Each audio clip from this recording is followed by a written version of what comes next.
సోదరులు చాలా ఓకే రామారావు గారు, ఎస్ ఒక్క నిమిషం వస్తాను మీ దగ్గరికి వస్తాను.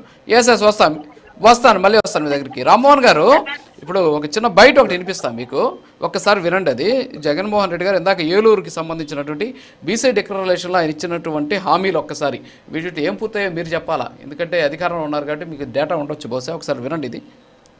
అదే రేపొద్దున మన ప్రభుత్వం అధికారంలోకి వచ్చిన తర్వాత ప్రతి ఏటా బీసీల అభివృద్ధి కోసం 15,000 కోట్ల రూపాయలు తక్కువ లేకుండా ఖర్చు చేస్తానని చెప్తా ఉన్నా.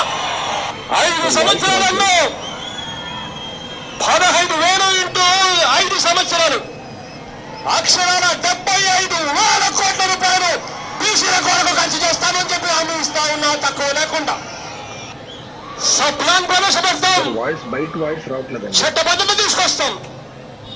రేపొద్దున మనందరి ప్రభుత్వం అధికారంలోకి వచ్చిన తర్వాత ఎస్ ఇప్పుడు రామ్మోహన్ గారు ఇక్కడ ఏంటంటే 15,000 కోట్ల రూపాయలు ప్రతి ఏడాదికి మేము మేనిఫెస్టోలో పెడతాము, బడ్జెట్లో పెడతాం, బీసీలకు ఇస్తాం.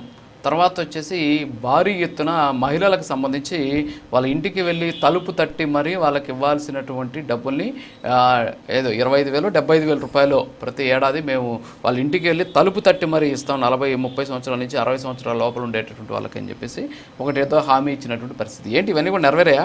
బీసీలకు ఇచ్చినటువంటి హామీలు అంటున్నారు. మరి ఆ రోజు అనేక రకాలైనటువంటి హామీలు మాట్లాడారు. తర్వాత కార్పొరేషన్లు పెడతాం, అరకొర నిధులు కాదు భారీ ఎత్తున నిధులు మేము కేటాయిస్తా ఉన్నారు. సరే, రామారావు గారు అంగీకరించారు, మేము నిధులు కేటాయించిన మాట వాస్తవమే అనేటువంటి అంశాన్ని ఆయన కూడా అంగీకరించినటువంటి పరిస్థితి. మరి బీసీలు ఎలక్షన్స్కి ముందేమో ఇలా వాడుకునేది, ఎన్నికలు అయిపోయిన తర్వాత గెలిచిన తర్వాత ఏమో మనం పట్టించుకోకపోవడం ఏంటిది? మరి జగన్మోహన్ రెడ్డి గారు చేసింది రైట్ అని అంటారా? సరే, ఇక్కడ నేను ఏదో గతంలో ఏదైతే ముఖ్యమంత్రిగా పనిచేసిన జగన్మోహన్ రెడ్డి గారి కోసం ఇప్పుడు మాట్లాడుకోవడం, బీసీల కోసం మాట్లాడడం నాకైతే పెద్ద ఇంట్రెస్ట్ అయితే లేదండి. ఎందుకంటే బీసీలు తొంగలో తొక్కింది ఖచ్చితంగా జగన్మోహన్ రెడ్డి అని రాష్ట్ర ప్రజలు తెలుసు కాబట్టి ఈరోజు 11 సీట్లు కాదు